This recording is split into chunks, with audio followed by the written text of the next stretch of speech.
back to the Mina Kimes Show featuring Lenny, only NFL podcast. One of the hosts thinks instead of saying pound the rock, we should start saying adopt the rock and give it a forever home. That's Lenny. I'm Mina Kimes. We don't say pound in this house. Lenny's never, I don't know, maybe he has been to a pound. I don't know. I adopted him from a shelter, but do we call shelters pounds anymore? I feel like we got Frankie from the Chicago. I think you'd call it the pound. It was like the Chicago, pound I think is fine. I think it's like, if it's a city run thing, it is a pound. Yeah. That's not a rescue. You're impounded.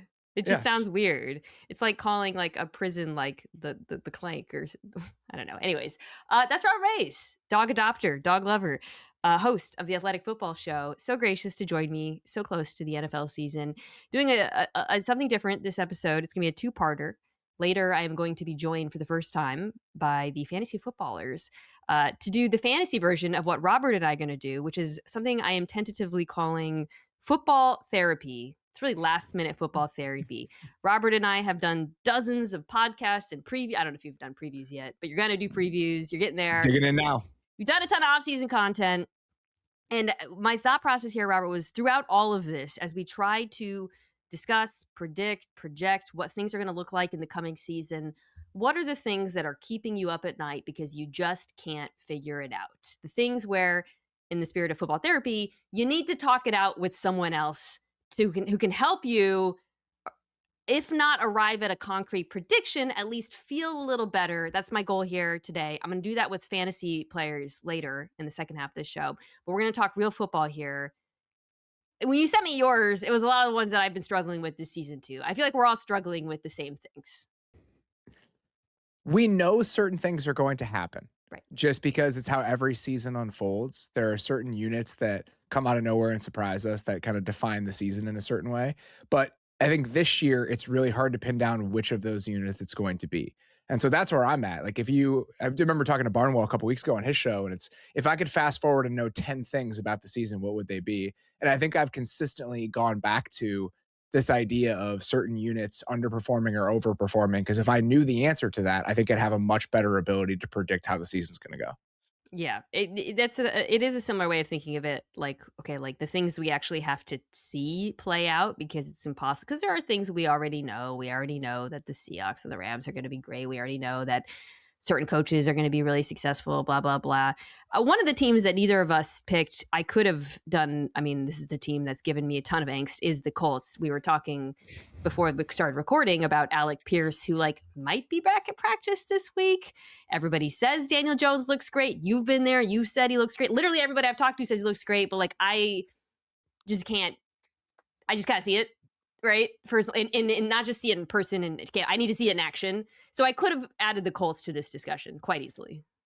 They're one of the teams at the top of a list like this. And in part because they're one of the weirder teams, because the best version of the Colts looked incredible last year. The best version of the Colts was the best offense in the league over the first half of last year. But the Colts are one of those teams where, even if you're talking yourself into the optimistic version of the Colts, so many things have to go right for them to feel like they're one of the real contenders in the AFC. Oh, just have the offense be as hot as it was last year without Michael Pittman, with Alec Pierce being hurt, with a new right tackle, with the quarterback coming off an Achilles. And you need 4 players on your defense that are rookies to be key contributors for you, just to get to a place where you're average on that side of the ball. And so the AFC is wide open. I'm not sure it's wide open enough for all of the Colts contingencies having to fall into place for them to actually be a player in this thing. If I see that Alex Pierce is back at practice and that he looks like himself, I think I'll, even with the uncertainties around Jones, feel better about this offense. I think he's really, really important to it. And without him, I do have concerns, but let's put a pin in that, because I'm sure I'll have time to talk about that as we see what happens with him. I'll go first here. I'm going to stay in the Colts division. I sent this to you before the announcement of the trade, but I love that we're going to talk about it because I want to talk about the trade, which is to say the fact that Kayshon Boutte is now a Houston Texan. And my question for you was simply, did the Texans do enough on offense? There's kind of a specific group of teams where we know one side of the ball is elite and the other side needs to be just average, and you're going to hit the other side of that. So I'm going to, in the offense, I have Minnesota, Philadelphia and Houston, and we're going to talk about the Eagles a little bit later. Minnesota is a tiny bit different, but I think the same thing with all three of those teams is the offense just has to be average to above average.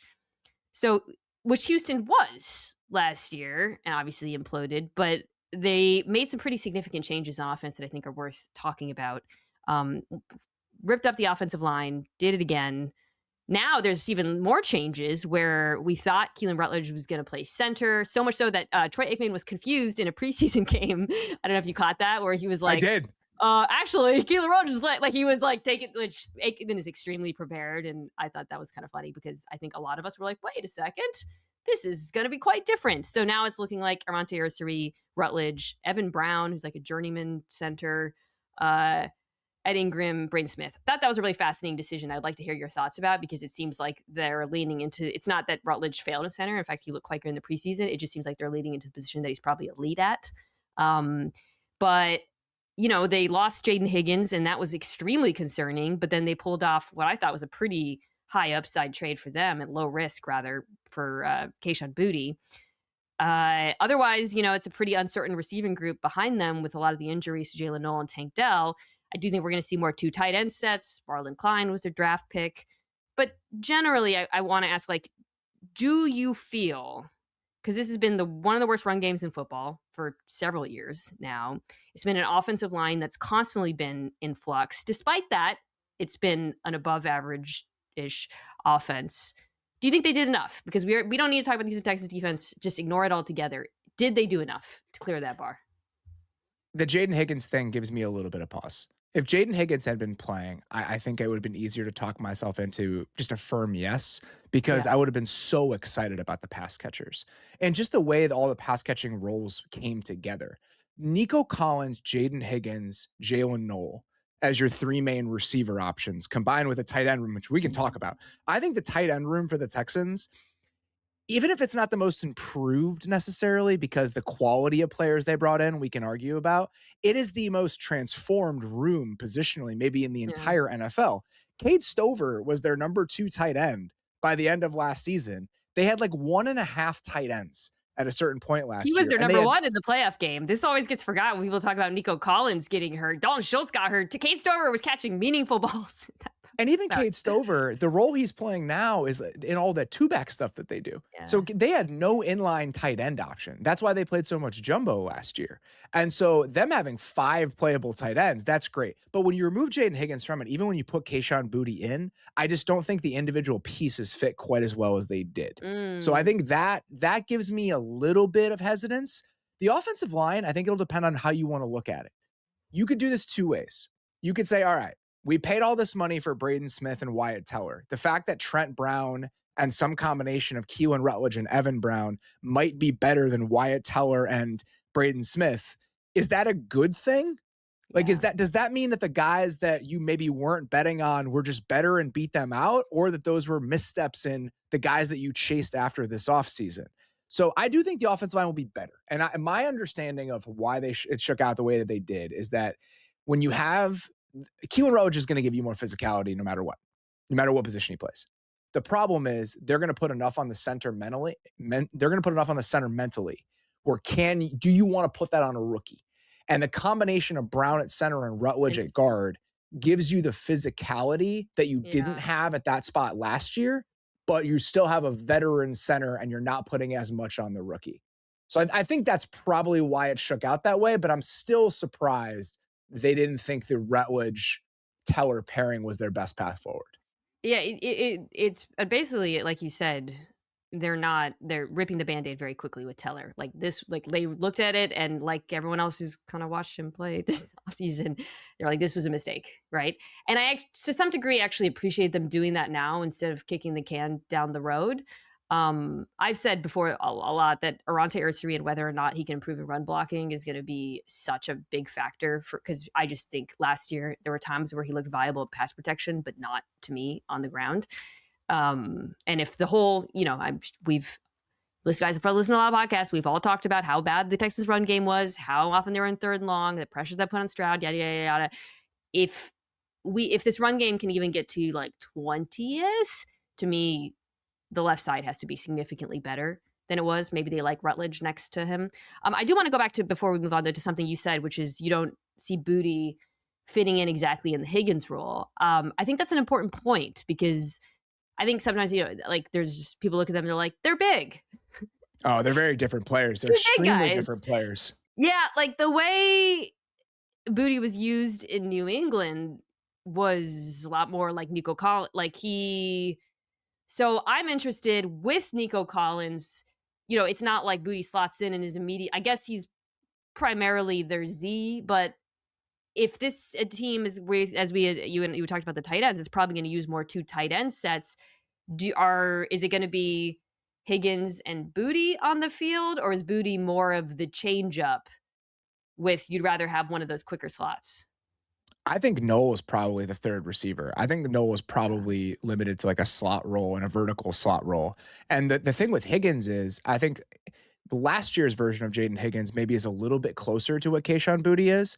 What he was adding to his game this offseason, some of the underneath change of direction things that he was potentially going to bring, he was just going to be such a more complete player. What I'm wondering is, can you have Nico Collins do some of the Jaden Higgins short post glance, kind of over the middle type stuff, and use Kayshon Boutte as a more traditional vertical X receiver? Right. They've been hesitant to do that. I think they've really tried to keep Nico Collins' role more streamlined than that. But I honestly think it might be the best version of the offense if they try to move him around a little bit more. I feel like it's such a trope right now for those of us who talk about football, where like it's such a trope where we look at a big receiver and we're like, but what if he was in the slot? Like, don't you feel yourself doing that constantly? I don't even need him in the slot. I just want him to not be stationary in an isolated spot on the line of scrimmage. And he is, of all the quote unquote number 1 receivers in the NFL, he has the most streamlined, specific deployment of any top 10 guy right now. And I think there's a reason for that, but I still feel like diversifying it a little bit without Higgins would just make the offense potentially a little bit more dynamic than it is right now. Yeah, I think Collins is probably of the like top tier of receivers. He already, I would say, how many receivers in the NFL are better at working the middle of the field right now? Amon-Ra St. Brown, it's different style, obviously, but like, kind of it, man. Like, so whatever you can do to find ways, like you do, I to your point, like I don't like Nico Collins being used to clear out space for other players. I think Boutte is someone who you'd much rather have in that role. So I think there's opportunities there, like you said, to put Collins in more favorable positions. Yeah, like I guess overall, like to go back to my original premise, I think this can be a top 10 to 15 offense. I have trouble getting them into the top 10 because of the questions around the offensive line, the receivers, and also just how stacked the top 10 is. But I feel pretty good about that. If the run game can get to 20, do you think that's possible? Let's just wrap here. Because if not, okay. I do. I think with Brown and Rutledge, your physicality is just so much increased so much. And Ed Ingram's a good run blocker, and the tight end part of this is huge. They had no inline Y blocker last year. Dalton Schultz is not that guy. He shouldn't be that guy. Even Foster Moreau and Marlon Klein, the combination of those two just gives them a skill set they didn't have. And the other part that I do think is worth mentioning here before we move on, just about the offense in general, I think they learned a lot about CJ Stroud last year, and I think CJ Stroud learned a lot about them. And I think that the health of that relationship and dialogue and communication, you need to learn how to get the most out of your players, especially your quarterback. That's a process. And I think that process has looked really healthy for them over the course of this offseason. And I think overall, the staff is just in a spot where they feel like they really understand him now in a way that they maybe didn't last year. And I think that we're just potentially going to see the best version of CJ Stroud we've ever seen. And I think that's a really important part of this discussion. Yeah. Well, I mean, people always forget, like, we talk about like a young rookie year, like a first year quarterback, first year this or that, like first year play caller. Absolutely. Is learning experience as well for Nick Caley. And also, like, I just said this when we did my Texans preview. So much of what he had to do on offense was born out of necessity. You talked about the jumbo. Just trying to survive. That's it. So like, and the compensate with the fact they could run the ball. So it kind of lives or dies based on whether or not they can get that run game. Just below average is all I ask for. All right. What is your thing that you're working through? The What first is thing. the which is going to be the surprise defense that reframes the season? There's going to be one. And we could go so many different directions about this, but I think there are a lot of teams we'd feel pretty confident about them landing in the top 8, the top 10 pretty firmly offensively. Dallas, Cincinnati, Buffalo, Green Bay, Detroit, Chicago, San Francisco. One of those teams is going to have a defense that is Yeah. significantly better than we think it's going to be. Good luck figuring out which one of that it's going to be. And because there's so many different routes that this can take. The Cowboys improved their personnel, but they also changed out the play caller. The Bengals drastically improved their personnel in a more aggressive way than they ever have before. The Bills, new play caller. The Packers, new play caller. The Lions, that's a different conversation. They didn't really do anything, but I do think there's a path for them to be better on defense than people expect. You And think? the Bears, like, is there any way the Bears can tap into some version of what they did last year where they're just blitzing the heck out of people in the playoffs? They play a little bit more of a volatile style. That's probably the one I feel least confident about. But there is one of these teams that we think, maybe they'll be the 15th or 16th Yeah. best defense. That's going to be the 8th best defense with the top 8 Mm. offense. And I think it's just going to change the way we think about the expectations for that team. I can't get there with any of the NFC North teams, and we'll talk about the division later, so we can just get, unless you believe there in any. The talent is so deficient for me at key positions on all 3 of those teams. We'll see what happens when Micah gets back. I think when Micah gets back, I can talk myself into the Packers. Yeah. I can talk myself into the Packers because I feel like Edgerrin Cooper is probably an underrated player in terms of us considering what a difference maker he can potentially be. Their interior pass rush with Javon Hargrave and Devontae Wyatt being back should be pretty good. And if Micah can get back, I think they'll be better at corner than they were a year ago. Their safety room is good. And I think Jonathan Gannon is an adult. So I do think that there's a path for them to be improved after Micah gets back. I'll say this about the Lions. The Lions were a top 10 defense by DVOA last season. I know. It's so, when I did the preview, I was looking on the metrics and I was like, this is insane. The fact that but a lot of it was still tilted towards the beginning of the season before guys started dropping like flies. And yeah, God, like, who's the Lions' second corner? Who's the Lions' safety? Who's the, like, But here's what I'd say to that. My devil's advocate point would be Terrion Arnold didn't play that much last year and was bad. It was bad. Yeah, I know. And so the idea that Rocky Sin probably won't be still worse than Terrion Arnold was last year. Well, Brian Branch didn't play a lot last season. Like I think there's a path because I think the front can be way better than it was last year. Everything they've said about Aleem McNeil way better and how good he looks, maybe that can do some of the heavy lifting. That I don't feel as good about. But one of these teams is going to do it. Well, one of the teams. Okay, so the first 3 teams you mentioned, I actually can get there with: Dallas, Cincinnati, Buffalo. I think, and if I had to pick one of them, I would go Dallas of the 3. As would I. Yeah, because Cincinnati, I think the pass defense is going to be better. I have major questions about the run defense and the linebacker position. I also think it's a team that's, if they score as anticipated, will be in situations where run defense might not matter that much. Honestly, kind of copy paste for the Bills to some degree about run defense. I'm very interested in seeing, like, people kind of sleep on that the Bills had the worst run defense in the NFL last year. And there's a scheme change with Jim Leonard. They added some pieces up front, switching to a 3-4, all of that. I think that that is a team where coaching will help for sure. But I just think when I take a step back and look at the depth chart, I'm still kind of not seeing enough blue chip talent for me to get there. That's my concern. Dallas. Yeah. That's my concern is that, and I think you can make an argument. The run defense specifically, I think, is a good thing to point out. When you're playing in those more static 4-2 nickel looks, you need guys that can just kind of eat up blocks or just be real. I mean, I think that they didn't have the personnel to be as much of a sitting ducks as they were in the run game last year. Now, when you even look at the first couple of preseason games, like all the slanting they're going to be doing, I think Jim Leonard, my optimistic case for the Bills is that they're just going to make a mess of things way more than they did with McDermott up front. They tried to make a mess of things on the back end consistently, just all the disguise, and that's the world they wanted to live in. They did not do that up front enough. considering just the lack of blue chip talent that they had. If they can try to do a little bit more of that, if they can force the issue, if Dalen Walker can be disruptive, that Oliver stuff I think gets reframed a little bit because of what we just learned. Like I needed him to have like a huge season for this to all come together. Maybe that can still happen. I didn't know he was dealing with that when I was talking about it the entire summer. I do see a path where the Bills defense can be like a slightly souped up version of something we saw from the Falcons last year, where you're looking at the talent up front and it's like, leaves a lot to be desired. And then we wake up and they're a top 15 defense because they're just forcing the issue in a way where, again, they're just kind of making a mess of things.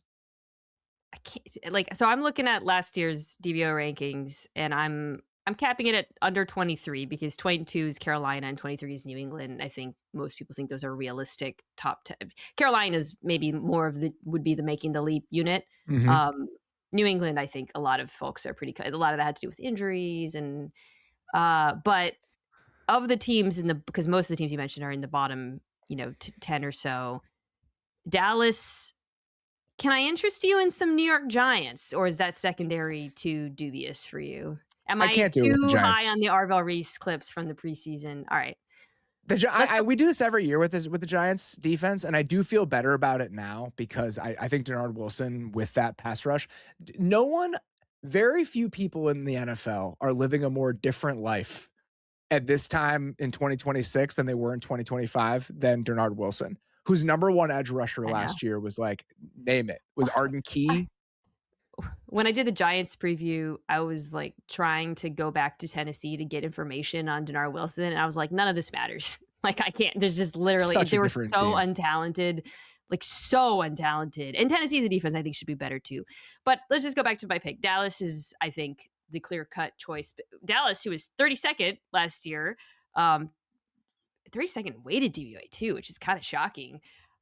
You saw them trade for Quinnen Williams. That improved the run defense and pass rush, but they were still a nightmare in coverage. But probably one of the more radical overhauls from a personnel perspective at all three levels. Mm-hmm. I think obviously up front, they've added a bunch of edges, like Rashawn Gary, Malachi Lawrence, Stephen Von Miller for depth. I'm skipping. Ezrako's here too, who I really like. Mm-hmm. And then on the back end, Caleb Downs, safety, Jalen Thompson, Durant, and all that. My big question about Dallas, and I want to get your thoughts on this, because on its face, first of all, Christian Parker coming from Philadelphia, I know he said it's not going to be copy-paste, but the assumption is there's going to be some similarities between this defense and the Vic Fangio defense. On paper, it's interesting because there's a lot of similarities with the build now to Philadelphia, to Seattle, in terms of having stud defensive tackles, a do-everything nickel, improvement at safety, versatile safeties, whatever. The one thing, though, Dallas, that was holding me back all offseason was linebacker, because I was just like, and that's what's different between this team and those other teams. And now you're Barsham pilled. That's what I would say. 2 drives out of Barsham cannot make me change that. Talk me out of that, because holy smokes, he looks sick. I didn't talk about him earlier this week, but I am huffing those giant So for those who don't know, Barham is the 3rd round draft pick out of Michigan who's been injured and got to see some action and looked like, I don't even know what kind of player I would compare. Who's a linebacker he reminds you of? Just violent, fast, just downhill, ridiculous trigger. Downhill. It's funny because I kind of wish he's a little bit closer to Overshown than you would like. I really wanted a little bit of a different profile, perhaps. But if he's anything like he looked in the preseason, it's hard for me not to get excited about this defense. I think they'll use him in a bunch of ways. I mean, the same way that they used Jahad Campbell a little bit on the edge last year, but that was the whole thing with Barsham. And I think they'll do some they'll do some 5-1 stuff with him, I think, this year. And I think the front diversity and multiplicity is going to be a huge part of this team, period. I think Christian Parker is going to believe in that. Linebacker is absolutely a question. You're relying on Demarion Overshown, who's, I think, been more of an idea than anything else over the course of his career, and then a rookie that is changing positions.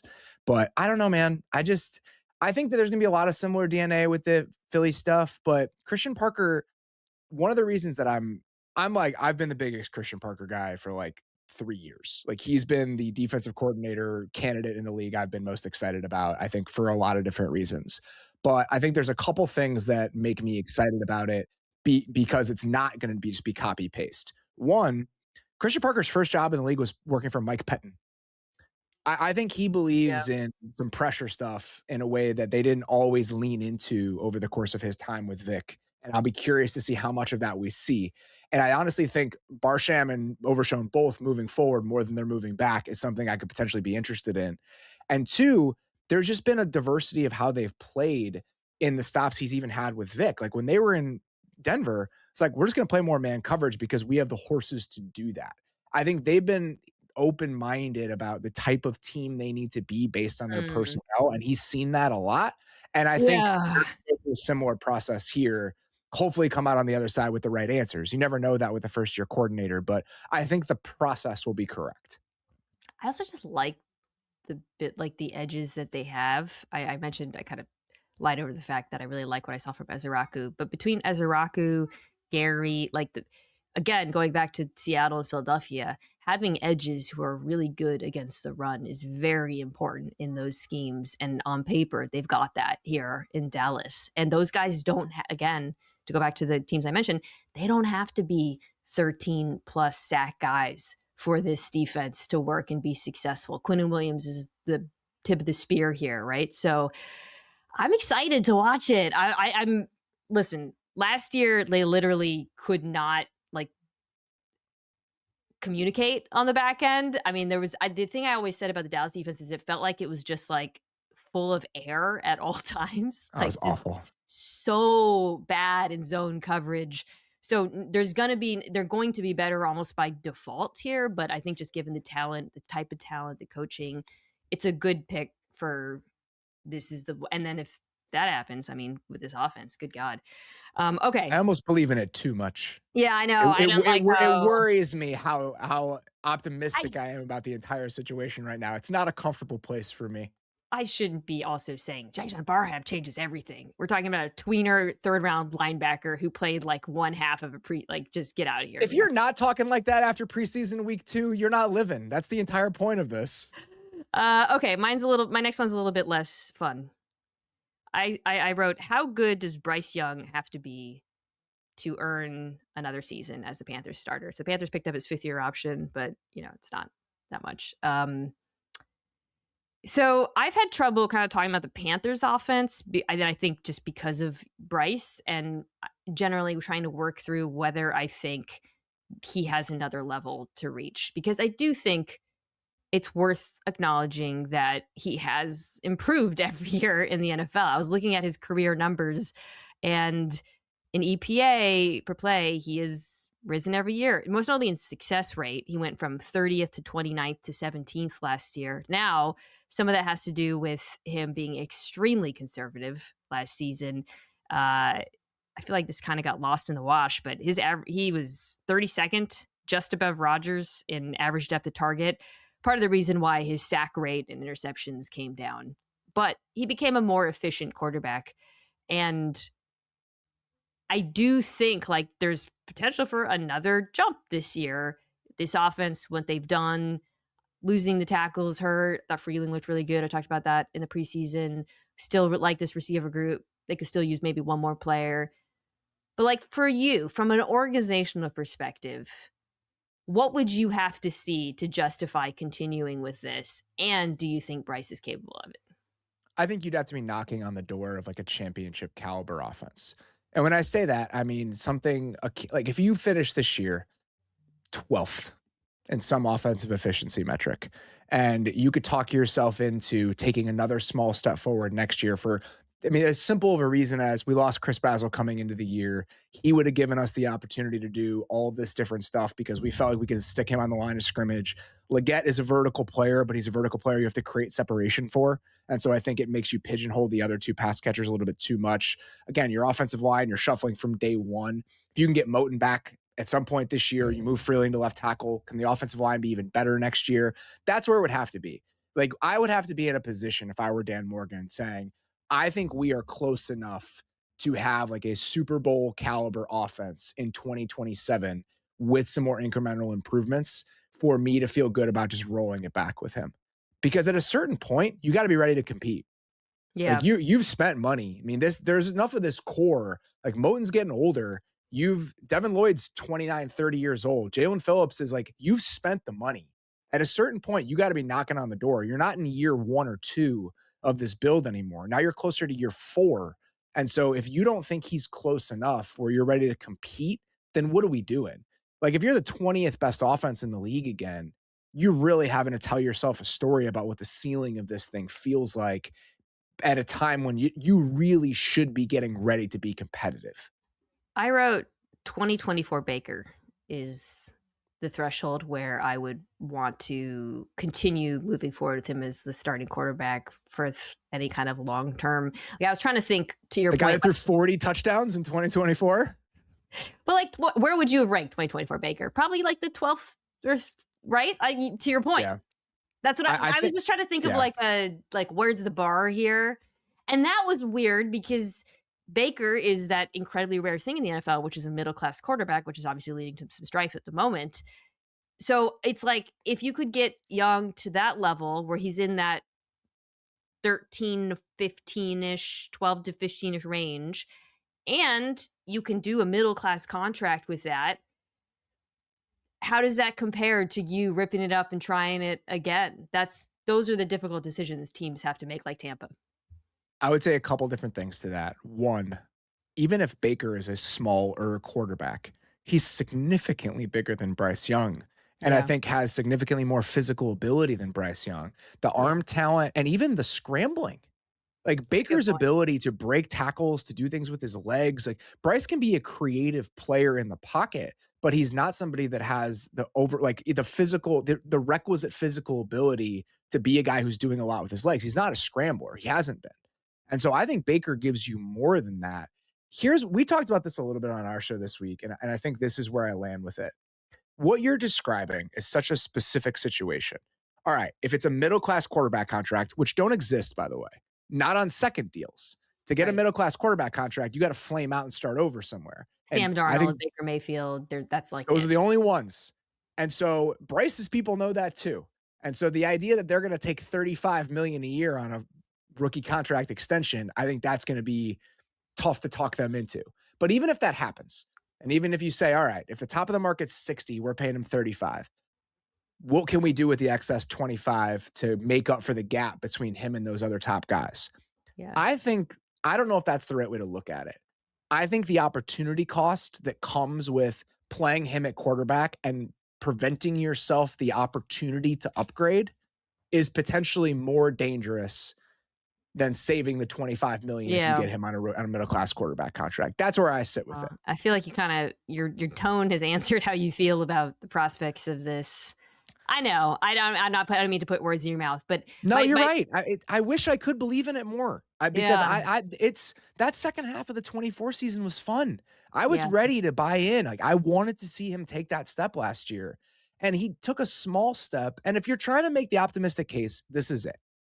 They never were in a position last year where the pass catching spots were sorted, because the moment that they understood how they wanted to use McMillan, Coker got hurt. And so then McMillan had to be in that very stationary role within the offense the entire year. Having Coker and being able to mix and match those two, and then you add a guy like Jonathan Brooks to the mix, you have no yak on this team last year. You have no manufactured ability. Brooks should give you some of that. So there's a chance that even with the offensive line shuffling, which they were shuffling last year, that this is the best circumstances he's ever played in before. That's how you would start making the case for why it can be better. I think I'm just in a place where I'm running out of hope about it looking significantly better than it's looked. Certainly with any consistency. I mean, he just hasn't put together stretches. It's just been very inconsistent from him. So up and down. I will say, one thing we talked about on Tuesday, we only saw a drive with him, but Brad Itzek, I thought the offense looked good. So we'll see. That's another one of the mysteries of the season is Dave Canales handing over play calling, and I thought it looked pretty damn good. Another instance of like, put the big guy in the slot that we love.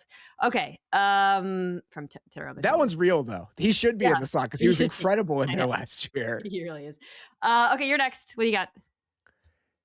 I want to know what is going to be the sneaky, terrible offense in the NFL this year. Okay. Because I think there are a lot of...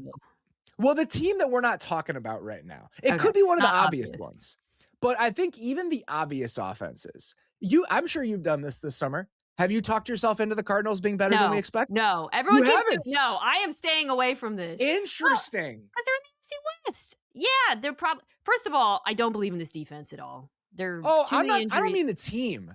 I don't mean the team. They could win 3 games. I'm talking about watchability on offense. Oh, yeah. Well, Jacoby Brissett was hilarious after the Carson Beck hype of the Hall of Fame game. Shows up, rolls in, and is like, "Hey, I'm a professional quarterback. I'm going to throw the best throw you're going to see in the entire preseason." But also, like, yeah, the offensive line. People slept on how hurt and horrible it was last year. I think they're going to be upgraded in a huge way. It's obviously a group of skill players. That's very fun. I think there's possibility of Mike LaFleur using Marvin Harrison Jr. in ways that actually maybe vault him to his star potential, but at least makes him a solid number one receiver. Yeah, this could be a good offense. So that's one. Yeah. Can you do that with the Dolphins? No. They're going to be I could do fun it. in like a perverted way. Yes, but correct. In a football nerd, like perverted, twisted mindset. Okay. Oh, the offensive line and Achane, and what if Malik Willis is decent? Like, I think a lot of the offenses that were coming into the season being like, this is going to be trash. You can actually kind of make a reasonable argument for why. I'm not talking about like top 20. I'm talking about the way we discussed the Saints last year, where it was like, man, this is going to be a train wreck. And then we get to week 14 and it's like, I kind of like watching it. I think there's going to be a few of those, but there's also going to be a team like last year's Raiders. Okay, so last year's Raiders. So let's position it this way. What's the offense that we're not scared enough about? This dovetails with my next one. I'm nervous about the Commanders, man. I think they're a candidate for this. I wonder if the quarterback is too good for them to truly bottom out. He's not why I'm nervous, although he could get hurt again. But yeah. Commanders, I think, are in this conversation. We talked about this. I think the Titans are in this conversation. There's a chance the Titans just bottom out. And here, there are two things. There are competing voices in my head about the Titans bottoming out. The teams that do this are often the teams that are not from the Kubiak-Shanahan world. And what I mean by that is, I think when you have a run game, pass game tied together and you use a ton of under center play action, it establishes a certain floor for your protection rules. Like, you're only going to get so bad because you're not laying your tackles out to dry. The Titans are not going to be that sort of team. Yeah. The Titans are going to be like a gun. We're dropping back all the time RPO team. And the line talent is not good. I think their line coach is good. And so I think hopefully that is enough, but they're a candidate for this. I actually thought the line had some decent run blocking reps in okay. So it's just Titans offseason. Their preseason has been really a rough watch, and it's been a bummer because I think a lot of us went back and watched the second half of Cam Moore, and we were really excited, and they've got these new receivers and all of that, and then preseason hit like an anvil, like a oh god. And I said after week 1, this is new operation. Cam, everything's new play caller, new receivers. Ward's timing looked a little off. He was missing throws. I didn't talk about. I meant to, and I forgot to talk about this last week because we saw a lot more of him against the Seahawks. This was a little bit more mixed for me, candidly, because a lot of what went wrong this time wasn't Cam Ward's fault, actually. He actually made some throws that should have been caught. He also missed some open opportunities. Continuing to see that is disappointing. Cardinal Tate hasn't caught a freaking pass, dude. Like, what is happening here? That's the 4th overall pick. And I liked it, and I am not hitting the panic button. We have done this before. It's the preseason. But like, if you're Brian Daboll, like, make it happen, right? Like, what I don't want to overreact too much, but this is the point of the discussion. There's going to be one of these teams. There's one of these teams every year. 2 years ago, I would say the Bears were that team where coming into the season, it was like, oh boy, look at the pass catchers, Caleb Williams, let's do this. And then you watch it 5 weeks in and like, oh, this is a flaming disaster. Like, there is a certain team every year where you just kind of realize the offensive infrastructure is broken by virtue of how they're approaching it. I think the 2024 Seahawks were kind of like that. And last year's Raiders are a perfect example of this. Well, listening to the teams you name, the through line is just like, who's the team with the effed up offensive line that we're not acknowledging? That's it. I think it's the offensive line part of it, but I also think it's about infrastructure.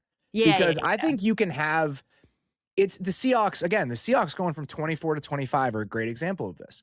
The Seahawks drafted Gray Zabel. Great, right? Like Gray Zabel's a good player. Other than that, it's a lot of the same guys. Yeah, full season from Abe Lucas was a big difference for the 25 Seahawks. But I still think that what you're asking of the players, totally. You're talking the year before, I think Charles Cross led the NFL in true pass sets.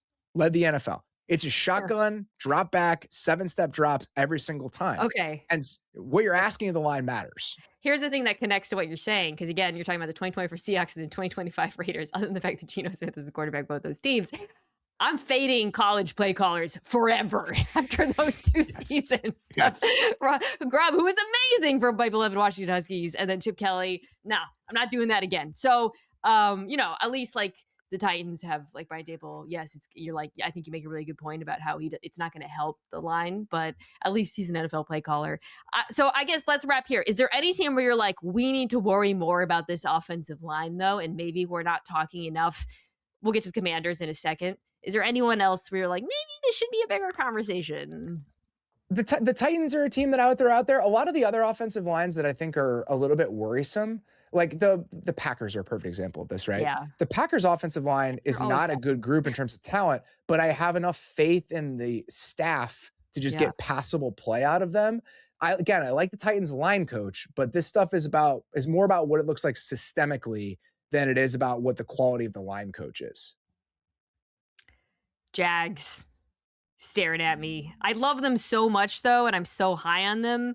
And I like the play caller that I think it mitigates the fact that I have questions about the offensive line. I'm just looking at like teams that should be good. The Lions. The Patriots are a team like this for me, by the way. Patriots. That's the one. That's the one I would throw out. I pretend I do not see it when you think about some of the issues. I mean, like there's really a world in which the Lions offensive line goes haywire that I feel like we're not acknowledging enough. I think there's enough to compensate for it. I don't think the brute bottom is going to fall off, but like there's a lot of questions in youth on that line. Here's another one. I mean, everyone thinks this offense is going to suck, so it's not a good candidate. I kind of feel like people have slept on the attrition in Atlanta on the offensive line. Like everyone just thinks, they're this elite zone blocking unit. It's like, they've kind of lost players over the years and guys have retired. And like, I don't think it's as much of a strength. 4 out of those 5 guys are okay. I think Newsle's passable. I think they're excited about the other 3, like the 2 guards and Matthews are fine. And I think Juwan Taylor can get you by. Like that's one I'm a little bit less worried about than some of the others. Taylor can get you by. All right.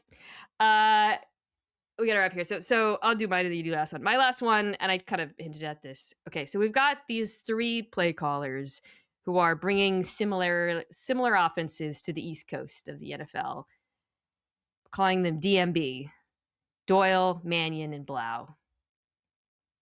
It just occurred to me that DMB is Dave Matthews Band. As I said, yes, it is. I didn't think about that. Good thing. A lot of closet Dave Matthews Band, not even closet Dave Matthews Band fans in the NFL coaching world. A lot of very outwardly Dave Matthews Bands in the NFL coaching world. Also, a lot of 30 and 40 something year old white guys who listen to this podcast. Correct. So I'm sure y'all were like, yeah, as soon as I said that. Anyways, okay.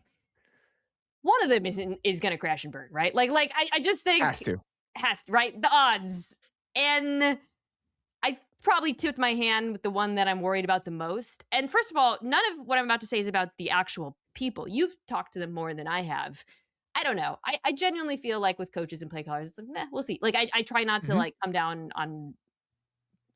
It's not like an example like a Mike McDaniel. We know what we have with him. We don't know we know their lineage. We know that they have like Ben Johnson connections or Green Bay connections or LaFleur and Shannon, whatever. We know what style of offenses they run. We don't know if they're going to be good at. We don't know if they're going to be good at using their personnel. We don't know if they're going to be good at in-game adjustments. We don't know how they're going to evolve over the course of the season. We don't know. But we do know the players that are on these teams. So I guess I ask you this. When you think about these offensive transformations and the quarterbacks and the players, is there one where you're just like, this might not work and it might be really bad? Philly is the first place I go, just because more than Washington.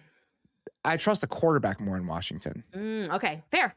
Totally fair. I trust the quarterback more. I think that the circumstances in Washington could be way worse, but I also think the standard is different. Right? The idea of this didn't work is much different in Washington than it is in Philly. If the Eagles aren't a top 8 offense with Sean Mannion, it probably didn't work. if Washington is the 23rd ranked offense with David Blough, it might have worked. Yeah, And so I that's a think good it's point. just Yeah, those are two very yeah. different things. Yes, the expectations are different. And also this, like, yeah. Well, you trust the quarterback more, but it's totally unprecedented for him. And this is Yes. But I have some faith that he can adjust to it. Like I just trust the quarterback more. But again, I think that the standard here matters. And like if the Eagles get to a place where they're the 5th best rushing offense in the league, but they're the 18th best passing offense again, I don't think that's a good place for you to have landed. I think that's not what you're trying to do here. Doyle is the one I feel best about. yes. And because Lamar of these 3 quarterbacks is the one we have seen run this type of offense Extremely the most. well. The best in the NFL, in fact, by many statistics. I also think that I feel comfortable with the line in this scheme. I know center is the question mark, but I'm still a little bit unclear about the deployment of personnel and like what they're going to live in and what it's going to look like. But I think they've got enough pieces where they can figure it out. But the quarterback gives me a comfort level there just because he is such a good fit for an under center throwing over the middle of the field. Like, he is extremely good at those things. So we can throw that one out. If that one crashes and burns, I think it'll be due to offensive line injuries. And perhaps I will throw this out. The thing, if I'm a Ravens fan, that would keep me up at night. What if the version of Lamar we saw last year as it pertains to athleticism and taking sacks is closer to the version going forward than the one we saw? A real possibility. He's 29 years old. I don't want to disregard that. I don't want to like just be pat and be like, that was fake. He's going to be back to, he's 29. It could happen. But let's set that one aside and focus on, Philadelphia versus Washington. I think my concern with Washington, Robert, is that they'll just give it up. That they'll be like, this isn't working. The line has injuries. We don't have a center. We no longer have a left tackle. And it's not as efficient. And it is a lot more efficient when we just play fast and put our quarterback in the gun and lean on him to run a lot. And like, does it just seem more likely that they might abandon ship a little bit earlier on? Or do you think that they're committed to making this work? I think they're committed to making it work, but I also just think the circumstances are different. David Blough, I think this offense will share the most DNA, if you're looking around the league, with Ben Johnson's ideas. Right. David Blough has never coached under Ben Johnson. Yeah. He was on the team. Everybody keeps saying that. I know, it's so funny. Thank you for saying that, because everyone, I've got to show me stories where people are like, and he learned under Ben Johnson. I'm like, excuse me. I remember him on the depth chart. And he's coached for 2 years, and the only place he's coached is in Washington. That Thanksgiving Day game that haunts me. That's the one where Sean Mannion at least spent a year on the staff with Matt LaFleur. He's been in those rooms, he's been part of the plan. And so both of them, though, this is such a accelerated process for both of those guys. They've barely been NFL coaches, and now they're both offensive coordinators. Like, the chance that both of those hit, I think it's remote. One of them is going to go worse than we want it to. The thing I think I'm interested in Philly, I talked about Washington and the possibility that they might abandon ship there in terms of the scheme change, is because the Eagles' defense is so good, they kind of spot them some games. Yeah. So I wonder if there might be a little bit more patience there if the offense is a bit up and down. Philly fans, known for their patience, early in the season, as they start to figure things out. I admit I'm a little bit discouraged by the camp reports over the last 2 weeks and apparently how things went against the Patriots and all of that. I will say my optimism there is that Mannion coming from Green Bay, I view as kind of the correct marriage of worlds a little bit, which is to say the LaFleur interpretation of the Shanahan offense and what we've seen in particular over the last years with both Jordan Love and Malik Willis, the way they would get to play action from different formations, the run game, the parts of the field the quarterback was throwing to, it's less of a wild difference for, you know what I mean? There's some shared DNA there that I think, and the fact that they specifically took a coach from that team. If you're going to take a team from any of the Shanahan tree teams, that is the one, if I'm a Philadelphia Eagles, the organization that I want a play caller from for my quarterback. So I like that they did that. I think that makes perfect sense. I think there are a lot of different things you're pointing to. The amount of gun we saw from the Packers last year, they were a more gun-heavy team than they had been previously under LaFleur. Even the areas of the field, like I think they led the league in the percentage of outbreaking routes according to Next Gen of any team in football last year.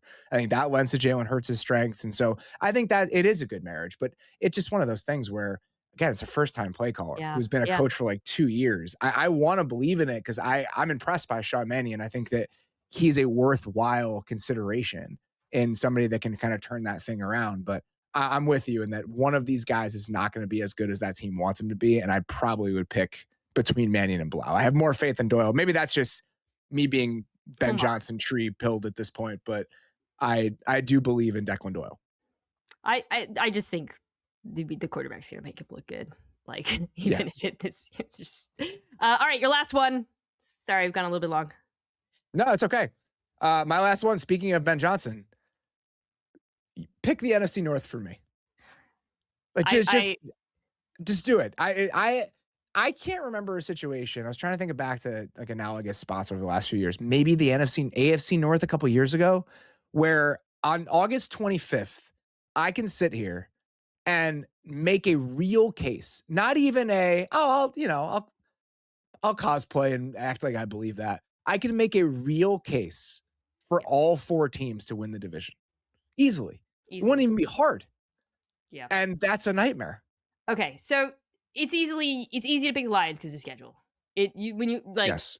I not only, I was looking at the advanced metrics, I'm like, damn, that's easy. When you sit down and just look at the games and start reading the opponents, it is very easy to get to 12 plus wins with this team in a hurry. So I'm going to chicken out and say the Lions are my pick to win. But if the question is who's the best team in the NFC North, I about had a brain aneurysm trying to do this on my NFC North preview. Let's talk it out. I think you can easily do the conditions. Okay. If Micah Parsons comes back and looks for the Packers, if Micah Parsons looks like Micah Parsons last year or him any year, I can get there with Green Bay. If Kyler Murray is 2024 Kyler Murray, I get there easily with Minnesota. If Chicago, God. I was going to say if like Caleb Williams' success rate climbs to like 20th, but if what would it, let me ask you, you follow this team really closely. What would be the Bears trigger point for you feeling comfortable picking the Bears? Like if you knew it right now. They hit their ceiling offensively, or they like approach their ceiling offensively. I think not that a defense thing. You're just no. I think the defense is you're holding on for dear life for them to be the 18th, 20th best defense in the league. The entire argument about the defense being better is that the secondary would be healthier. It's not. It's already not, and so I'm worried about that. I do think there is a path for them to just be. I think there's a path for them to be the best offense in the league. Like, I think that's real. Like, they can do that. And so if they do that, I think that's where the argument starts. Or like they're first or second. They're in that general tier. And then for Detroit, I think if the offensive line works out, this is a top 5 offense. You can certainly get there. And maybe if on top of that, you would probably need like a Lynn McNeil or like someone other than Aiden Hutchinson to become like a real difference maker up front. Or, Brian Branch to come back and look like Brian Branch early in the season is a pretty big deal. If Lee McNeil looks like Lee McNeil did before he got hurt, and you have Aiden Hutchinson already, and Tyleik Williams takes a small step forward, like I think I can get there. But the Lions' case is mostly offense-based. There's a chance the Lions are the highest scoring offense in the league. Yeah. All 3 of those teams, the Lions, the Packers, and the Bears, I think a big argument for why it can happen and why they would end up winning the division is that they hit something close to their offensive ceiling, which for all of them, I think is like a top 3 offense. I got that a blowback. I get sometimes blowback for being a little bit too Packers forward, but I think it was on Nate's pod, I was like, if Christian Watson and Tucker Kraft are healthy for most of the season, this is a top 5 offense. People are like, no, I'm like, it's literally been the best offense in the NFL when Christian Watson has been on the field. This is not a crazy premise. So if you could tell me, the line is the concern. right? The line is the But it concern was with Green because Bay. are they worse than last year? That's been my thought the entire offseason. I've had to hear it from Derek and Dave about the offensive line on the Packers. Literally is the I same. don't know if they're any worse. And Not they the were really good same. last year before the pass catchers got hurt. So I'm with you on that. And I think that Romeo Doubs is a nice player. I really like Romeo Doubs. There is a chance with Reed, Golden, and Watson all healthy that this team has more juice in the pass catching spots when you throw Kraft in there than it ever has during the LaFleur era. Like, I mean, obviously Devontae is an entirely different beast, but in the new LaFleur era, in the post-Devontae pass-catching world, I think there is a chance that this is the group that feels the scariest by the end of the year. Golden's looked really sick at the preseason. Okay, so talking through all those various contingencies, I find myself still leaning Lions or Packers. Not even separate. The Lions are picked to win the division. We're talking about who's the best team in the division. I feel like the Packers are more likely to finish with an above average defense because of Micah Parsons, to our conversation earlier. So I'll probably go Packers, but it won't be until the end of the year. So I added like 20. I don't want to answer. Don't make me answer. Give me like 2 weeks. There's no answer. We won't know week 1. We won't know for a while. We won't know how good Green Bay is until like November. It is, but it's true. Their best player is not playing for them. So can Jonathan Gannon survive? I've been saying this often. Can he survive those first 6-ish weeks or so? What you got, man? Reach deep into your bag. Pull out all that funky Arizona shit. You got to go weird. You get so weird. So I think Detroit, but also Detroit will be better when Brian Branch comes back. So I think like this is one where huge cop out. We won't know until November. So we'll revisit it then. I think I'll know by November. I will refuse to pick the division before the season starts. Oh, just somebody else can pick it for me. You have to do it. Just pick Detroit because of schedule. I gave you the easy answer. That's probably what I will do. I will take the coward's way out. It's just true. Look at this schedule. It's so easy. That's Robert Mays, who is immersed in his division previews over at the Athletic NFL Show. You guys can check that out wherever you get your pods. I'm sure many of you already do. And thank you so much for joining me, bud. This was really fun. I don't know. I think I feel better about the Texans offense. You made me feel better about that. You made me feel worse about Bryce. You made me feel better about the I feel like the Cowboys defense, both of us are kind of on that chip. As long as you were already on it, because I don't want you to pin that on me. All right, that's fine. As long as you were already on it. I feel bad. I feel bad about how much I believe in the Cowboys defense. If I put that onto somebody else, I don't think I could live with that. Barham teleporting into the backfield was my breaking point. We are both picking the Detroit Lions, to win the NFC North, but with zero conviction about the teams. All right, so I'm going to take a break, come back, and I'm going to talk some fantasy football with fantasy footballers and try to work through some of the other things that are keeping me up at night. All right, we are back for the second half of our Football Therapy podcast, and I am joined for the first time ever. Extremely exciting. That's probably why I got nervous and bungled my pronunciation at the beginning. By the incredibly popular and successful and excellent Fantasy Footballers podcast. Guys, the three of you, welcome to the show. Thank you so much. We're thrilled to be here. It is football time. I wasn't sure if you would all answer at the same time or answering at the same time. The premise of this is actually pretty similar to what I did in the first half with Robert Mays, which is trying to work through, we're obviously very close to the football season. And fantasy drafts are happening right now. And I wanted to talk about the names that are just keeping us up at night because we just can't decide, right? And we did that. We talked about some of the football players and teams and whatnot in their first half. I actually haven't had either of my drafts, so I'm excited to do this with you guys. I have the ESPN draft next week. I have pick 1-1, which I feel I've never had pick 1-1. Oh, congrats. This is the best year to have. It really That's is. how I feel. Jameer Gibbs, welcome to my family. My new son. Okay. You got it right. I just don't have to think about it. It's so great. But after that, obviously, it gets a little bit more stressful. So I asked each of you guys to come up with a name that you individually are just sweating. You don't know how to feel. You gave me some awesome names. Some of the names you gave me are ones that I am also sweating. So I'm excited to talk about them. I'll go first with one of mine, and then I'll just prompt you guys to give me yours. I'm going to start at the quarterback position here. I actually had 2 quarterbacks in mind. And then I decided I just can't do Jayden Daniels. So we're not even going to do that because I saw a post today from Nikki Jabavla, who covers the Commanders, that says this is like the worst Commanders offensive line she's ever seen. And I was just I'm good. I'm out. Yeah, not great. The name that I do want to talk to you about is the one that I feel a little bit more conflicted about in terms of a premium pick for a quarterback. And that is one Jalen Hurts. Jalen Hurts, drafters last year, as you guys know all too well, got pretty burned because he went so high and finished 9th quarterbacks, career lows in rushing yards, rushing first downs, rushing touchdowns. If you take back out quarterback sneaks, he had 67 rushing attempts, which is a career low.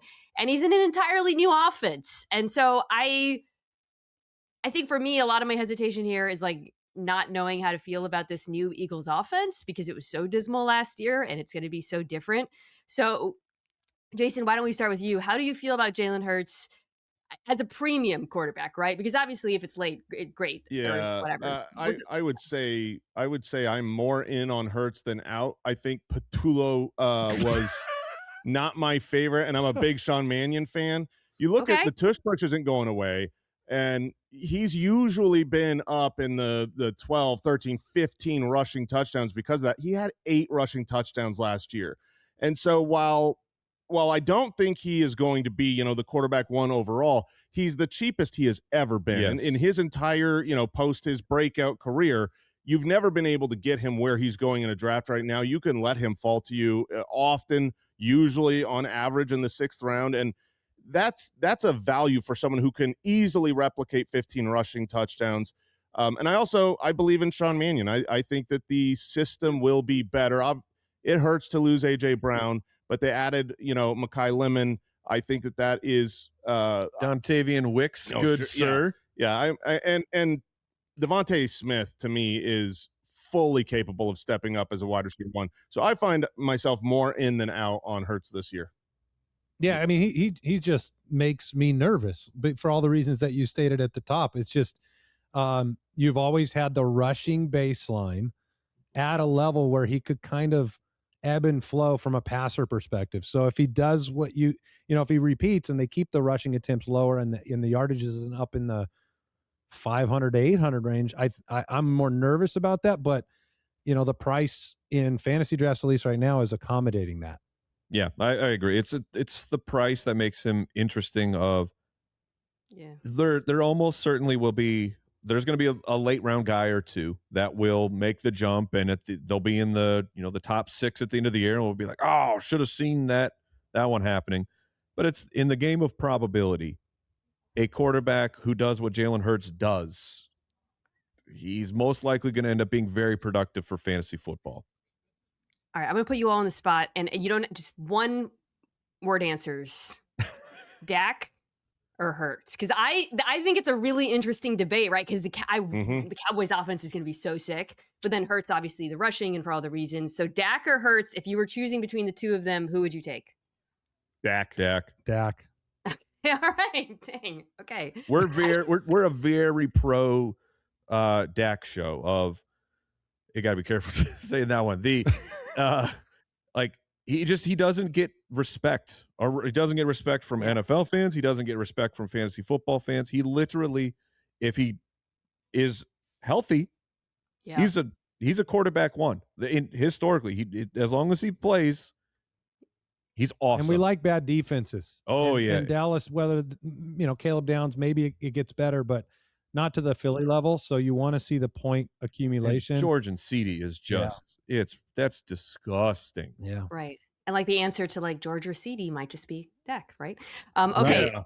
Andy, you go first. Give us your guy. Yeah, I think Marvin Harrison is one of the most confusing players possible. Okay. Yeah. Because from a productivity standpoint, he somehow turned, 2 decent, not great years into an apology tour with the expectations, with the draft capital, with his famous father. And so you look at the situation in Arizona. I like LaFleur coming in. I like the fact that when Brissett was the quarterback, Trey McBride is like all worldly. Marvin Harrison, while he was on the field with Wilson and McBride and Brissett, had the highest target share of everybody. So I've got these reasons to believe that if we can just get one season where you can string some games together, you talk about a bad defense. Arizona has done nothing to improve upon being terrible. So really anything. No, it's just terrible everywhere. We're in Arizona. So we hate what they do to our lives, souls, our entire history. But ultimately, it's like this team should be passing the ball a ton, coming back a ton. Everything in camp has been positive. So I find myself so like you don't want to get to year 3 and still wonder if a guy is elite. But you have to wonder about Marv. I just find him to be the most like he's not even expensive in fantasy drafts. To see his name as far back as it is, and you're still like, I'm just confused. Like, can I believe? I don't know. I still believe in his talent as a player, right? And I think LaFleur is going to use him in ways maybe where he can be a little bit more productive. I mean, seeing him on that crosser and the touchdown with Brissett in preseason, I was like, no, you're pulling me back. You're pulling me back. It's tantalizing. The things that make me nervous. So a few years ago on my dynasty team, I picked a little known tight end named Trey McBride, and some are saying it's the greatest move ever made in the history of my dynasty league. Basically Howie Roseman, when it comes to, I took Fanta Jr. last year too, no big deal.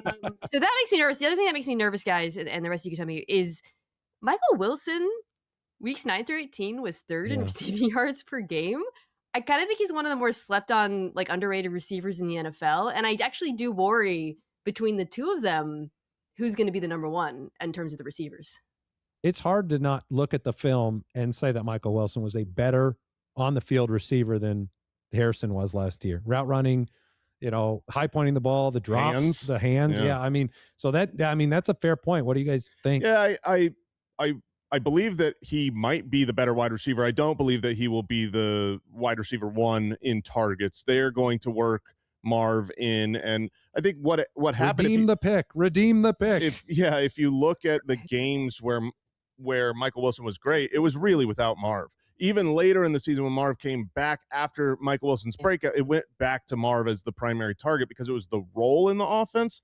And I think the role is primary going to be Marv.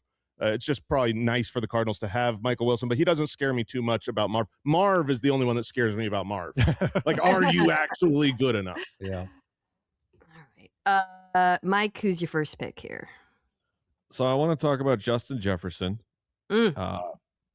Because it turns out he's not invincible to bad quarterback play. He's still like the fantasy drafters are. We're going right back in. We're going, head in the sand. First round, Justin Jefferson.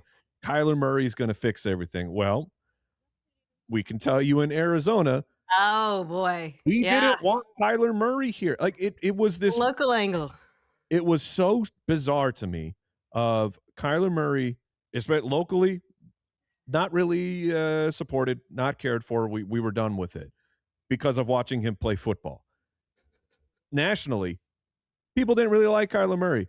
Kyler Murray gets cut. Oh my God, we can get Kyler Murray? Like, what in the world is that all about? How do you go from a national disgrace to, holy crap, we could get Kyler Murray on the Minnesota Vikings and everything will be fixed? Now, I very much believe in Kevin O'Connell. J.J. McCarthy is honestly the only quarterback we've ever seen play for Kevin O'Connell that did not give us good fantasy football stats. So I do think that O'Connell is a great coach and might be able to fix it. But it's with your first round pick, a player that was sub 10 points a game last year for fantasy football.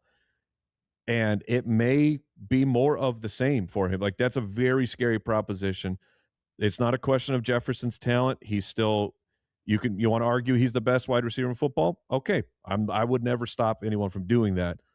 But you need a quarterback who can actually get him the ball. We had more stuff of like Kyler Murray admitting to O'Connell's like, I can't see over the offensive line. We're like, oh boy, here we go again. So I'm freaked out of the idea of spending my first on Jefferson.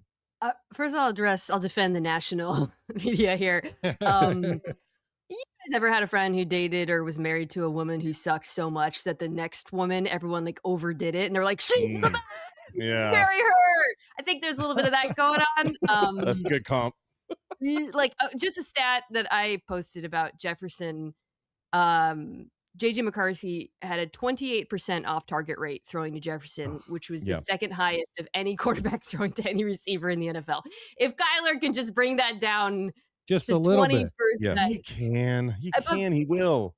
My hesitation now. You're going to bet your first rounder that he can? He's the value. So I think it's a good pick for you because I would be nervous about the value. I think with Kyler, and you guys, again, you saw this firsthand. I'm not sure the deep ball is going to come back, right? Like, it was so absent and so off target his last few years in Arizona. And that to me does cap to some degree the production you're going to get out of Jefferson. Yeah, it's a little nerve wracking. We have, you can go look at DeAndre Hopkins in 2015 was 1,500 yards. It plummets to 950 yards. And at that time, I remember playing fantasy football going, oh, man, I guess that was really fun with Hopkins because now it's over. Yeah. And then, of course, they get better quarterback play, and Hopkins bounces back to being one of the all-time great wide receivers. So it's not that it can't happen. It's just betting your first-round pick. When guys right after Jefferson, you feel very confident that they're going to be awesome for fantasy. Who's right after him right now? ADP, well, Kenneth Walker. Maybe. Yeah. If you want me to start talking about Kenneth Walker, I don't think we have time. I want all of the Kenneth Walker. Now we're talking. On him.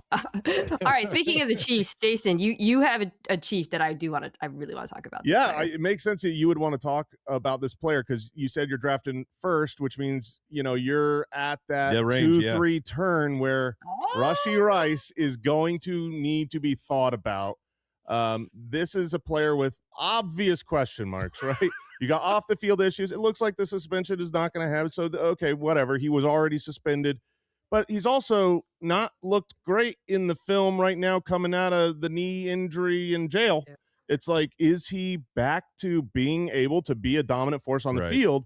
We don't know. But on the other side, he was never he's not a burner. He wasn't, winning 30 yards down the field. What he was doing was just being in the right place at the right time for Patrick Mahomes, who now is not going to scramble as much coming off of his knee injury. I think what Rashee Rice does well, he should be able to do well. And you look at it on a per game basis. It's crazy. I mean, he was 15 numbers and are a half. Crazy. He was 15 and a half fantasy points per game in half PPR last year.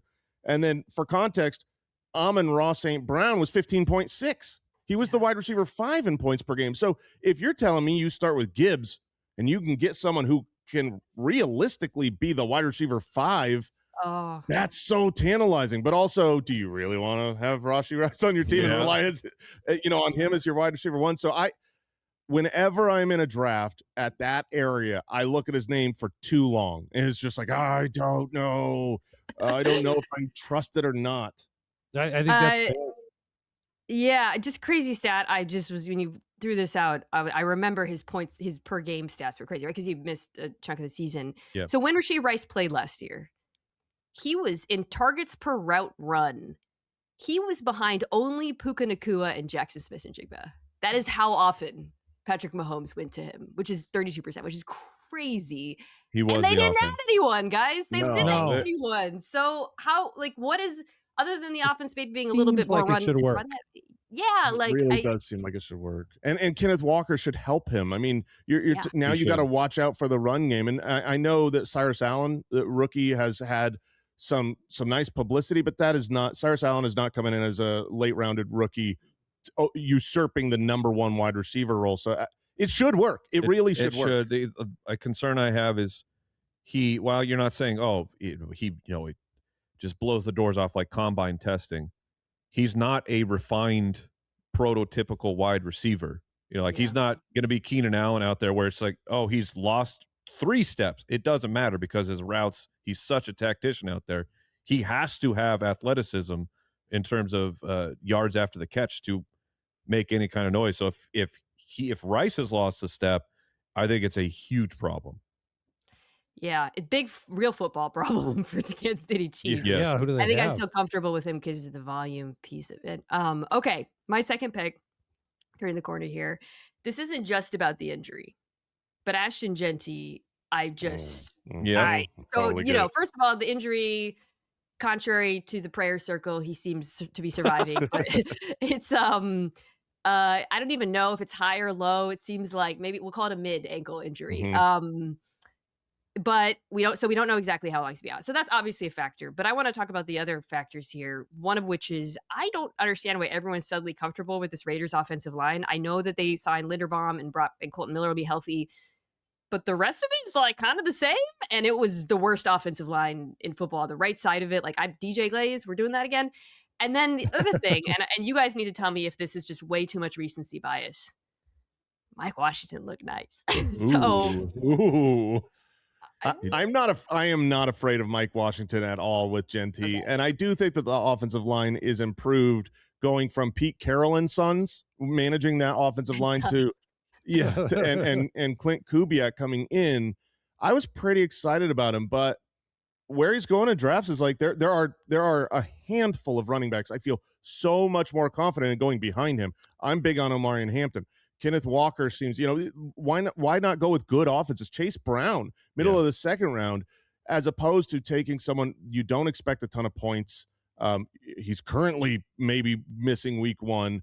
And, teams, running backs on teams that win fewer than 7.5 games, they just don't usually turn out well. It's a tough bet when you don't have a winning team. And they're going to go through likely a quarterback transition at some point during the course of the year. And that throws some more variables into the mix. I mean, I actually expected Jeanty's draft price to be lower than what it is. So I think that it's kind of moved to the point where, like, in the offseason, at the very beginning, I was like, oh, maybe he's a really good target.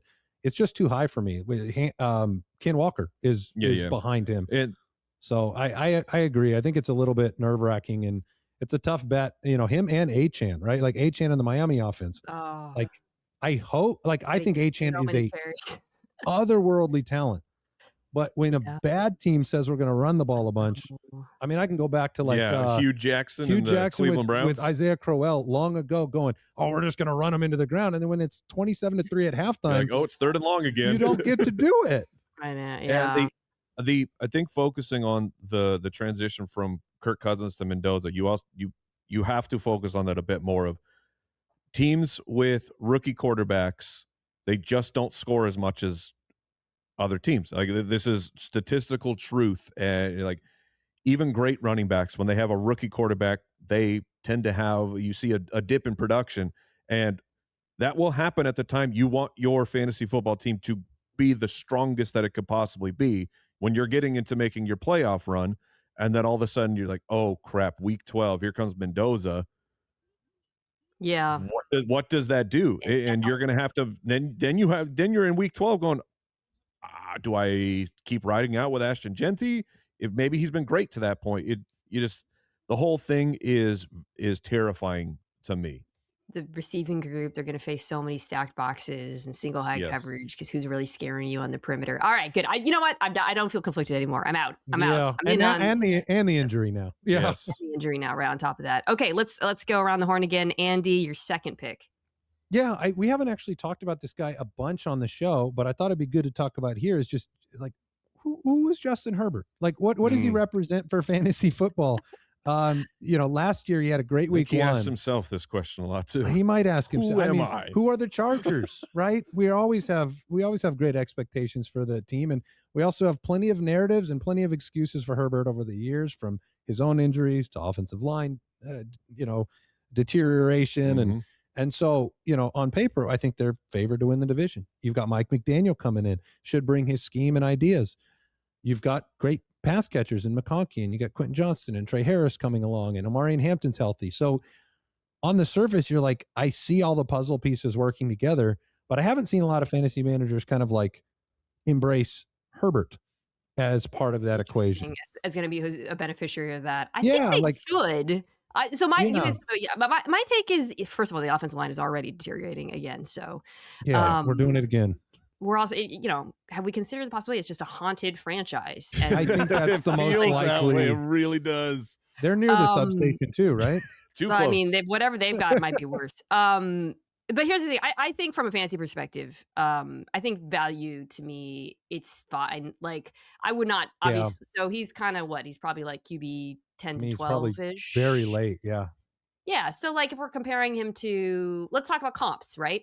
would you rather have Herbert or Trevor Lawrence, who's in another offense that I'm really excited about? I'd Like take between the Trevor. two Give me of them. Lawrence. Yeah, I'd take Lawrence. And Really? Lawrence is going behind him in average draft position. Interesting. Right next to him is Dak, and that's where I give me Dak for sure. I want the bad defense. The point for Herbert, I would say, is Mike McDaniel managed to convince I know the world that Tua was a good quarterback to the point of Tua got the bag of money, led the NFL in passing yards, and it's like, how? Okay, I know he's had some health problems, but it's like, how do you go from Tua being a true franchise quarterback making bajillions of dollars to now like he's playing himself out of a job in Atlanta? Tua just lost a quarterback competition when the other quarterback didn't play. That's exactly what we're saying. Yeah, it's like so. Right. Yeah. That would be like a check mark of if anyone like can there's a turn it around for chance, Herbert, it would be Mike McDaniel. I like him less than Dak. Lawrence, I'm really high on the Jags offense this year, but I might go Herbert there. All right. Mike, who's yours? Second one. So I want to talk about Josh Jacobs, running back of the Green Bay Packers, who, I mean, we just had more news break about this. Has been an off-season situation of Josh Jacobs is facing allegations that are pretty disgusting and gross. And to this point, nothing has happened. And like the case kind of went silent. And now things are being brought back up of, well, the team is even talking out loud of like, yeah, we've made some preparations just in case Josh Jacobs gets suspended. And like, that's just one side of the story. Then the other one is Josh Jacobs was scoring so many touchdowns. He was awesome for fantasy football over the first half of the year. But the truth is he's older. You know, he is where are we? We're at 28 and a half. So for most running backs, he is on the running back age cliff of when things really start to fall apart. And we know that when it falls apart, it's done. Like there's not I age gracefully. When it's done, it's done. It's a cruel part of the NFL. And he was not that efficient last year. And I'm not sure that the Green Bay Packers are going to want to have the whole entire season, the identity of the team, continue to be Josh Jacobs the way it was last year. I think it shifts more onto the back of Jordan Love, who I like as a quarterback. And on top of that, their third rounder from a couple years ago is maybe finally healthy. We'll see if Marshawn Lloyd can stick it out. But I believe in the talent of Marshawn Lloyd, that he can come in and take more work, even if Jacobs is healthy and not suspended. But he freaks me out a bit where he's going in drafts. It's tough because he was truly awesome for fantasy to start. To start, it was like the majority of the season. He got injured in week 11, and to that point, he was the running back 5. He was on pace for like 20 rushing touchdowns and was awesome. So it's really tough. You look at where he is in a draft, and he's a perfect one for this, where it's like, I need therapy. I don't know. Yeah. I'm totally fine letting him go, but I can see how it's like, oh, that was so dumb. Who are his comps? Who are the backs being taken around him? So right around Josh Jacobs. Third round right now? Right around Josh Jacobs. Afterwards, what I'm seeing, or right around him would be Kyron, Jeremiah Love, Breece Hall, Javonte. Yeah, all of those backs I would take over Jacobs. For there sure. You go. Yeah, they aren't carrying the legal risk, so that is definitely. Well, there's that, but also like the Packers offense and like from a fantasy perspective is always tricky for me for backs because I think they run the ball way too much and they're inefficient at it, and this Packers offensive line has major question marks, but they also run the ball way too much. Yeah, and Jordan Love's really good, so you're in position to score. You talk about the touchdowns, right? So like you kind of like the football perspective, you don't love it. Fantasy, there's definitely potential there. But I think what you said about Lloyd is like I have really liked what I've seen from him or in the offseason, the preseason. And I do think everything going on with Josh Jacobs, this feels like a stay away for me. Yeah. All right, Jason. All right. My last guy I need therapy for is TreVeyon Henderson. Oh, this is a perfect one. I think you do. I mean, I really do. Andy and I, we don't get in fights as people. We have been fighting about Trevo versus Ramondre Stevenson, and it's so tough because you can't accident your way to 1,100 yards and 10 touchdowns as a rookie, especially when you really didn't get to play for the first couple weeks. This is a high drafted player who is electric, he has so much value to him. He is I can't even say he's a better running back than Ramondre Stevenson when you factor in pass protection and veteran knowledge and all of that. But as an athlete, as an explosive piece to an offense, the ceiling of him could be. The ceiling is so astronomically high. And then all the reports are coming out about how it's definitely Ramondre's role, and TreVeyon's still having a hard time with pass protection, which I don't get. He was such a good pass protector in college, and all of a sudden, it was weird. Yeah. Now it's like, now that's his liability. Like, what? Yeah. I find myself being in on TreVeyon Henderson because I do believe his talent will win out. I think that Vrabel will not be able to keep him on the sideline through the course of an entire season, and he will play his way into. He's more of the future of the team. They spent a high pick, but I say that through like a lens where I kind of know I'm lying and wrong. I think so. Of all the ones we've done, this is the hardest, I think. So I'm so like, talented, but he's not going to get the job. I'll tell you what. You guys can. So I think the Patriots' run game's gonna be way better this year. I think they didn't face that many light boxes last year. Now people are gonna be afraid of those receivers. AJ Brown, I think they're gonna be more balanced as a result. The question for me is, I'm so divided because of the backs, and particularly, so just to give you like a nerd stat here, I like looking at running backs rushing yards over expected. It's an NGS stat, which is like how responsible is the back for the production. Mm-hmm. The number one running back in rushing yards over expected per carry last year was Ramondre Stevenson. He was so efficient. He wasn't explosive at all. But I feel like he is too efficient for them to take, in addition to the pass pro stuff you alluded to take him off the field. And that scares me off of Henderson, even though he's the more explosive and exciting player. And the playoffs. I mean, the playoffs said who you trusted. And it's just, this is the fantasy dichotomy of sexy, like big play potential guy that you just know what the numbers would be if he had every snap. Like certain players, like you give Ramondre every snap, he's probably finishing as the RB 16 or 20. If you give TreVeyon every snap, where the numbers he's are the running be. back 6. But the vision concerns me. The interior running concerns me with TreVeyon Henderson, which is, it's been a liability since the collegiate days. He is explosive. He can catch the ball. I don't know what's going on with the pass protection, but right now with Vrabel, I just feel like Vrabel knows what he has in Ramondre. And so it's like a regrettable situation where you get the boring dude instead of the exciting dude, but the boring dude does a bunch of stuff pretty well. I like to believe that if TreVeyon Henderson had all the work in the Super Bowl, they would have won. And the punishment is that you lost the Super Bowl. There you go. See, Kenneth Walker got all the run. He did because of Charbonnet's injury, and they won the Super Bowl.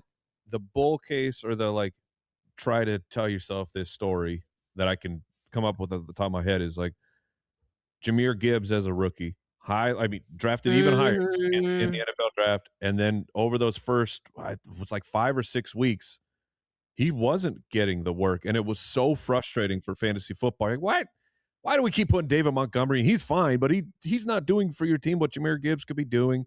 And then it brings me back to Austin Eckler, broke down the situation, and he's talking about here's all these small things that Jahmyr Gibbs isn't doing because he's new, because he's a rookie. He doesn't we like to imagine that moving from college running back to a professional running back is you just show up and you're ready to do it. Totally. It's probably harder.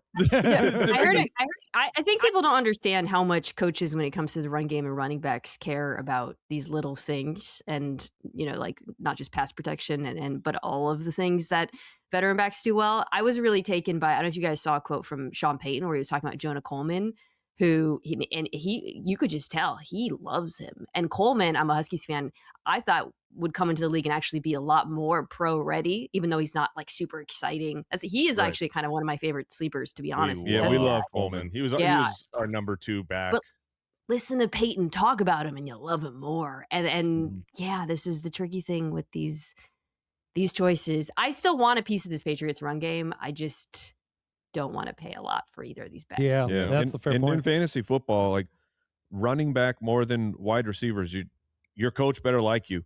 Yeah. Because you just have one on the field at a time. It's not like when we got 3 wide receivers. My guy could end up with the target. With a running back, if the coach takes him out the field, I have a 0.0% chance of scoring points on that play. Ramondre fumbles. So there's that. I know. Yeah, he does. Yeah. All right. Well, I feel like I've made choices about all of these things. I don't know if you guys feel a little bit better maybe after these discussions. Absolutely. I'm sure everybody listening to this knows where they can find your guys' show, but can you let them know? Yeah, I mean, this is go time. So thefantasyfootballers.com, and season kicking off. We're stoked. We got all of our rankings and stuff up there. So I appreciate you. Yeah, we do 5 shows a week from now until the end of the NFL season. So if you want to have a good time and get some good advice, check us out. Awesome. Yeah, everybody, if you don't listen already, you should go check it out. You guys have built something really incredible there. I will be listening, even though I already know I'm taking Jahmyr Gibbs and feel great about that. Congrats on that.